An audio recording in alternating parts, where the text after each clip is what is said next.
You are Locked On Auburn, your daily podcast on the Auburn Tigers. Part of the Locked On Podcast Network, your team every day.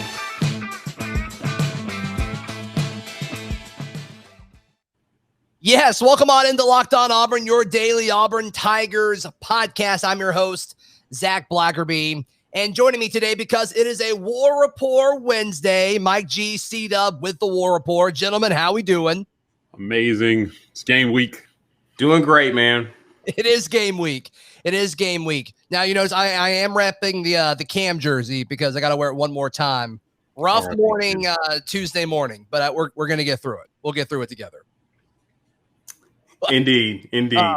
But yeah, so one thing I did last Wednesday throughout last season, guys, was I went over some of the top individual matchups that I'm looking forward to on Saturday. And so I'd love to bring you guys into part of that conversation. I sent you guys some of the ones that I'm looking at going into the Akron game, and spending a lot of time watching Akron.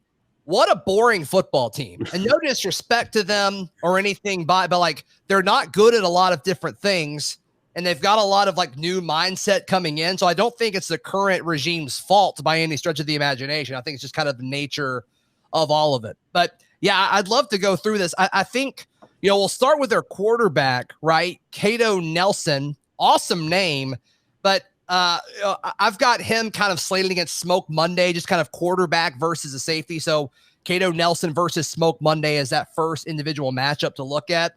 And Nelson had a few games last year where he looked okay. He threw for over 300 yards against Ohio, which is cool. There's a few articles on the Akron beat talking about how Nelson is really kind of the one chance that Akron has to be successful in 2021, and he's okay with his arm, but I mean, he may be a little bit better with his feet. He's a decent runner. What do you guys think about this matchup as far as Akron quarterback versus Auburn safety? Listen, this secondary is going to be goated. Now, I predicted on our show a shutout, so I expect him to do nothing. We have got really good. The secondary is the strength of our team, and that feels unusual to say that about an Auburn team traditionally. Sure. We have great linebackers. We've had excellent D lines. We've been okay at corners at times. I mean, we had some first and second round picks at corner over the years. But what it really boils down to is that if we generate anything resembling a pass rush, this guy has no chance. We've got excellent tacklers at the second level who can also cover, and we've got lockdown corners. That position group battle was fierce. Yeah, this fall, and fierce to the point where some surprise names, popped up. You had a guy who walked in, from another division by Darius Knight, and won the starting job over some guys that we thought would be tough to beat. So I'm really looking to see Smoke eat against this Akron team that, admittedly, you said at the top is not good. Not good at a lot of different things. And C-Dub, I would love to see a guy like Smoke Monday, and maybe it's a Darius Knight, and maybe it's Donovan Kaufman. I don't know. But I wouldn't be shocked if we see one of these really talented defensive backs play closer to the line of scrimmage and kind of shadow Akron's quarterback because I think if you take away his feet, I mean, he can't do anything. Yeah, and that's something that Smoke Monday has done throughout his career. And we also saw in the offseason, apparently Derrick Mason likes guys like that because Darius Knight can do that. That was one of the things that the scouting report said about him as we were recruiting him. You look at Donovan Kaufman, he can play closer to the line. In fact, he will be a nickelback, can play safety if need be. So you have a lot of flexibility in the backfield in order for Mason to do a lot of different things, spy the quarterback. This kid does seem like he's more of a mobile QB than most. So I could see us using one of the guys in the secondary who's quick and physical to actually spy on him should he become a problem. But I would be curious to see if he can just escape the pocket, because from what we've been hearing in fall camp, we've got some killers up front. So I don't know if we really need Smoke for that, but in case we do, we have him, Knighton, and a few other guys who can help out with that. Yeah, and I'd almost like him to be in that role because we may see that in a few weeks against LSU. You may see a similar type of game plan as far as, how they're preparing for, a dual threat quarterback. So something to keep an eye on. Just wanted to kind of put that out there. Another matchup that I think is interesting, and I wish I had more information about this situation, but Akron's just not covered, as well as a team like Auburn is. But running back Teon versus Auburn linebacker Owen Papo. Dollard may be the most talented player on this roster, but I'm not positive he's eligible. Like, I'm not positive that he's going to play on Saturday because he got in some legal trouble in the offseason back in March. And we won't really get into the details of that because it's, whatever. But I can't find a whole lot of information. Their coach had comments about how they were going to handle it. I don't exactly know what that means. But if Teon Dollard plays, their running back, that's something to look at. And obviously, Owen Papo and Zacoby McClain will be all over that. But if he can't play, they've got a running back. His name is Cole Guest. I'm guessing that's how you pronounce it. Is Gest. Cole Guest is one of their running backs. He may be the guy after him, but he's got some experience. And he actually had a really nice play against Maryland. He scored on a 23-yard swing pass against Maryland. I found that kind of watching some Akron stuff. One of the better plays of their season last year because he looked actually pretty good in space. He didn't always look that comfortable running with the ball in space, but in that specific play he did. And I think if they're going to get any kind of passing game going, because you guys talked about how good their defensive backs are, I think it's going to be a lot of those swing pass type things, those easy throws to kind of give guys a chance on the perimeter. So that's one thing that I'm kind of looking at is, one, who is the running back for Akron? And two, how do they use him based on who that guy is? So do you have thoughts on that? Yeah, I just don't expect to see these guys making it to the second level that much, against this defense. If they do, there are some hitters waiting on the other side of that D-line for them. But what I'm really going to be looking for, Zacoby McClain put out a TikTok of it was a mishmash of all his biggest hits of last season. I thought it was pretty cool. I haven't seen that. But I'll tell you, what it's going to boil down to is we have 2 top 5 tacklers at the second level waiting on these running backs, right? Zacoby McClain was the leading tackler in the country and in the SEC last year.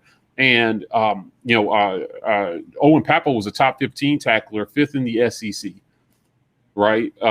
These guys are sure tacklers. This is going to be a strength of our defense. I don't think it matters who they put back there at running back. What I'll be looking for is to see if we can stop those guys at the line. How well are we plugging the gaps? They're going to have to play ball control a little bit. I would assume they're going to try to run the ball a little bit to hold on to the ball for as long as they can and keep their defense off the field. Right. CW, have any thoughts on Akron's running game? It's pretty bad. Well, you mentioned perhaps maybe swing passes. I wouldn't advise that because actually I personally thought that was Owen Papo's strength. I thought he played really well in space at times, and they actually have improved in the interior game. That was not their strength because KJ Britt was supposed to be the guy last year until he got injured. And now McClain and Papo can do it all. So pick your poison. Do you want to get murdered on the outside or in the interior? So I just expect Owen Papo and our linebackers to win that matchup against the running backs, should they even make it past the D-line. I'm right there with you. Hey, today's show brought to you by our friends at betonline.ag. You can head over to their website now, whether it's on your phone or your computer. Doesn't matter what it is, but head over to betonline.ag.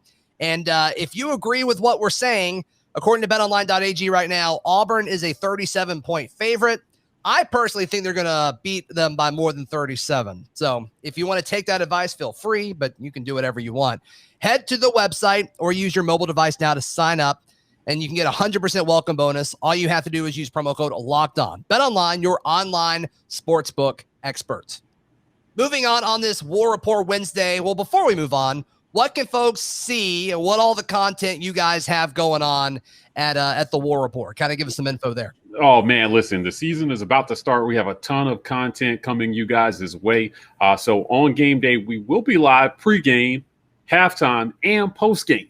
So we've got a ton of interaction, especially for our insiders. Everybody will be able to view, but only insiders will be able to interact. We've got our weekend tailgate, which is our Sunday show. That's 2 p.m. Eastern. We're going to really go a little bit more in depth on what happened on Saturday. And then we got our film review on Monday, which is another level. We're going to go over the film from every Saturday, breaking it down for that. We're back at you guys on Wednesday. We've got Facts or No on Friday. For the record, we have a ton of stuff coming. Head over to YouTube. Check us out. Awesome. Yeah, you guys do an outstanding job. It is definitely worth your time. Yeah, just search the War Rapport. All right. Other things I'm looking at, their center. So Akron's offensive line situation, while it has not been good over the last few years, it is an interesting situation. So the new coach came in last year, based on my understanding, and he started an upperclassman senior and then started 4 other freshmen along the offensive line. And so their center, the leader of the offensive line, is Bryce Peterson. And just because I wanted to talk about Tony Fair for a second, I have their center versus Auburn's Tony Fair making his Auburn debut on Saturday. I think he's got a chance to make an impact and really, really make a statement up front. I think he's going to hit the ground running. Yeah, I'm looking for Big Tony Fair to just destroy whatever's in his way on the way to a great season. This was a great pickup. This was probably one of the best pickups, if not the best pickup for Auburn in the offseason, getting him in the portal. So a lot of people were disappointed about recruiting, but we really did some good work in the portal. Fun fact about Tony Fair, he was part of a UAB defense that was they were the 7th ranked third down defense in the country last year. So when we're talking about how well their running back's going to do, to even get to Owen Papo, you're going to have to get by Tony Fair if you're running that ball. And they stopped a lot of people on third down. UAB did, to the tune of 7th in the country. So I'm looking forward to seeing what Tony's going to do here in this Derrick Mason defense. But he's going to be a big part of whether or not we leave our DBs on an island to test their one-on-one skills, or whether those guys are, pick sixing it every other play and headed to the house. I'm excited about Tony Fair. Yeah, and C-Dub, I want to hear your thoughts on this other matchup that's happening in the trenches. Xavier Gray is the name of the left tackle for Akron. I've got the matchup between Xavier Gray versus Auburn's Derrick Hall. And Gray's the biggest guy on their offensive front. He's 6'9", 315 pounds. And I think we have a chance to see Derrick Hall's first step absolutely just obliterate this guy. There's no way this guy's going to keep up with him. I don't think so either. This is a redshirt freshman going up against a junior, I want to say. So an experienced guy who beat out TD Moultrie, Eku Leota, a bunch of other guys with great first steps. Right. I have to believe that it's going to be a nightmare protecting Akron's blind side with our guys pinning their ears back, because it's just not going to be him. It's going to be other guys like Eku Leota. I want to see Moultrie begin to show what he's capable of, at least get a glimpse of what his ceiling could be, seeing as though he's playing in a much more of a natural position. I just think it's going to be a rough day for this guy. His first game. This is his first game, right? First game in an SEC stadium with quality athletes. So it's going to be tough. It's going to be tough. I just think his size and his first step, I just don't think he's going to be able to keep up with Derrick Hall or Eku Leota, whoever's playing that edge position and rushing the passer on that side. So that'll be fun to watch. I've got two individual matchups that involve an Auburn offensive player versus an Akron defensive player. Obviously, Auburn wide receiver Javaris Johnson. I have him slated against Akron safety Jalen Kelly Powell. So Kelly Powell is a grad transfer from Michigan, and it looks like they're going to be putting him in the middle of the field. So I would love to see Auburn attack the middle of the field from the slot using Javaris Johnson. That's not something we've seen a whole lot. Typically with the slot, it's either a very quick pass that we've seen over the last 8 years, or it's been like a screen or a bubble or something like that. So I'd love to just kind of see Harsin and Bobo come into this game saying, hey, this offense is definitely different than what you're used to seeing, Auburn fans, and kind of, hey, you can get used to it. So that's one of the ones I'm looking forward to when Auburn has the ball. Yeah, look, Javaris Johnson is one of those names that we heard all spring. He was tearing it up all spring, and then I thought he had a little bit of an underwhelming performance in 8A.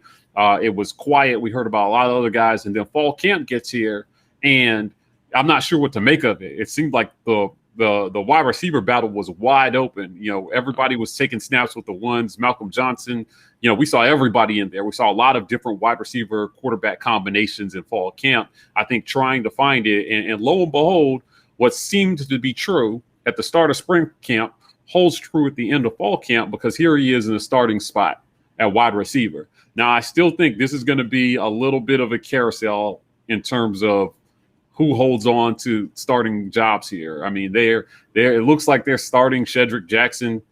That's a little curious to me. The transfer from Georgia is getting the start, but we've got a ton of talent at wide receiver. So I'm looking forward to seeing a lot of what they were talking about in the spring with Javaris Johnson in action. And I can't stress enough to our listeners, against what is one of the worst defenses in all of the FBS. Right. If there were ever a week where you wanted to install a new passing offense, this is it, right? This was a gift to Harsin in his first year. I'm very happy that we don't open up with some Power 5 non-conference opponent. We get Akron, and we get a chance to have a glorified scrimmage, and for our quarterbacks and our receivers to develop some kind of in-game chemistry. You just want to see Malcolm Johnson Jr. pop off first. Listen, I still think it's going to happen. But, you know, the bottom line is we return less than 15% of our receiving yardage from last season.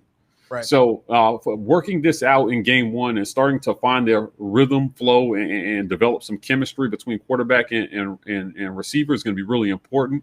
It seems like the coaches have tabbed him to be a big part of that. So I'm looking forward to seeing if he gets an opportunity to show us why they were so high on him in the spring. Right. The final go ahead, C-Dub. I would say add to that too is what I've noticed too as the depth chart has been released is Javaris Johnson. He's punt returner. He's on kick return. So obviously the coaching staff likes what he can do in space. So I look forward to seeing him get the ball in space to showcase what he can do, as well as the other receivers. I mean, much has been made about Demetrius Robertson. I'm eager to see what he can do in this offense, as well as Shedrick Jackson. Like, what will Shedrick Jackson reach his ceiling or be more than just a guy that you're depending upon just to run block, right? Mm-hmm. So I'm eager to see what these guys can do. From what I can tell, Javaris Johnson can light it up once he gets in open space. So I'm eager to see us, to your point, attack the middle of the field with those guys the coaching staff has a lot of confidence in.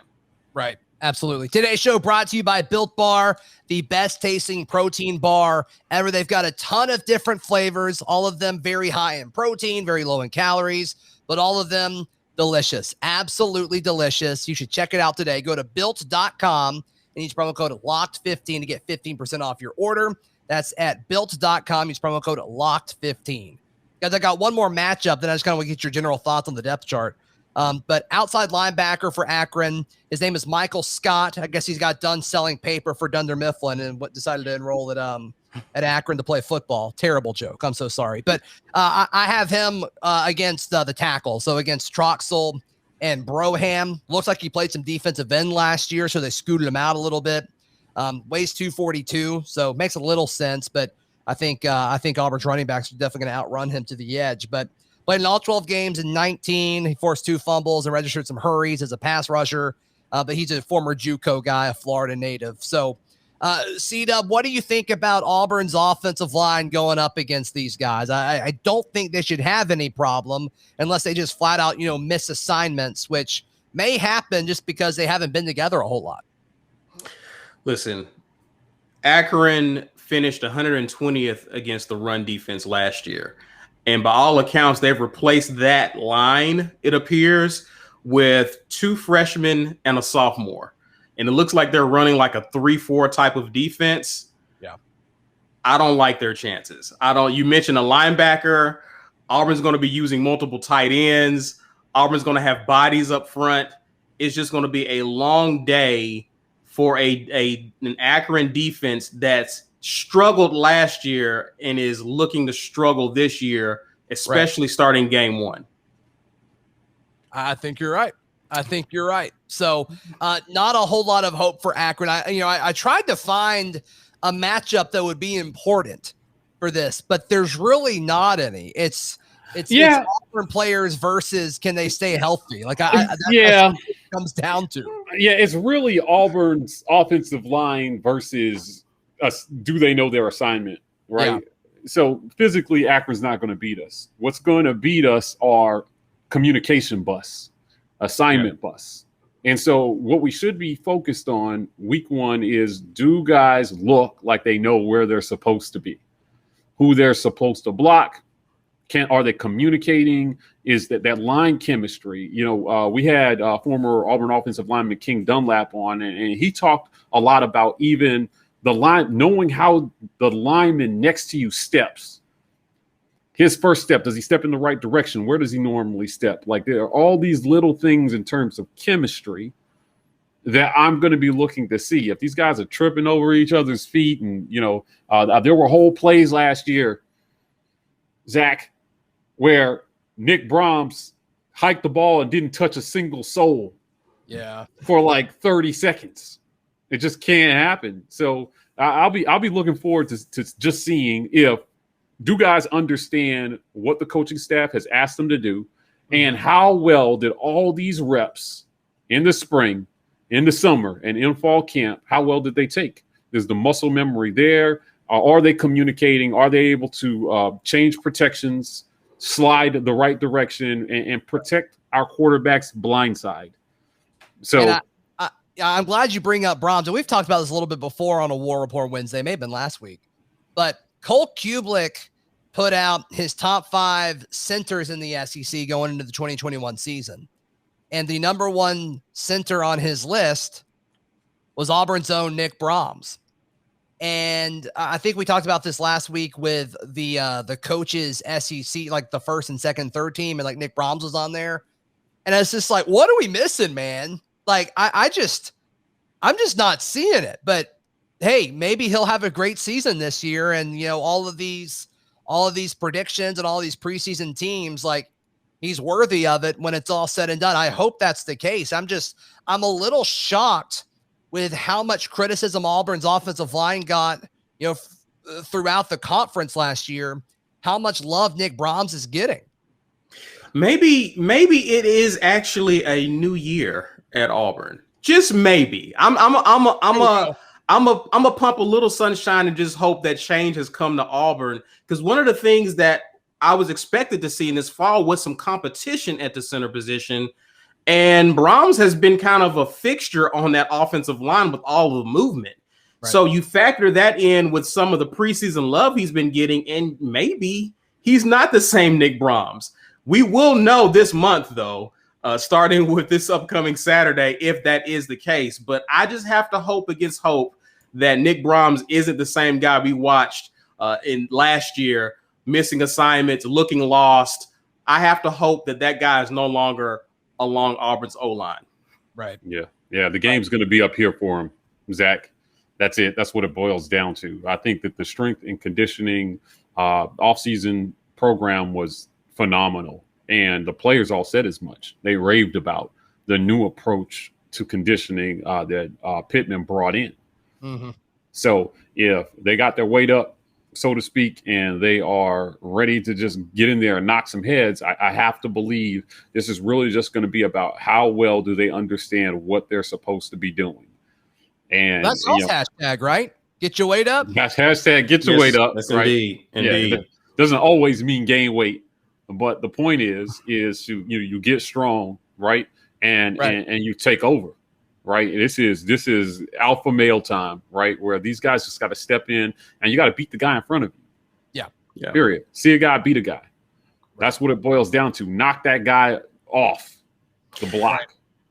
Harsin talked a lot about in his presser this week about focus this week. And he talked about practice, which PTSD, I cringed hearing about having good practice. But that's the key to, I think that's going to be the key to this game, is seeing our level of focus. How many false starts we have along that line? How many miscommunication between the center and the other guys along that line? Bo's communication with the offensive line, like the focus that they bring into that game based on how they prepare this week are one of the things that I'm really going to be looking at, because as to what Mike G alluded, it is mental. but it's been drilled in your head what you're supposed to be doing. How that translates onto the field is what we're waiting to see. Right. Guys, before we wrap up today, I'd love to ask both of y'all this question, and C-Dub, we'll start with you. Mike G, we'll wrap up with you.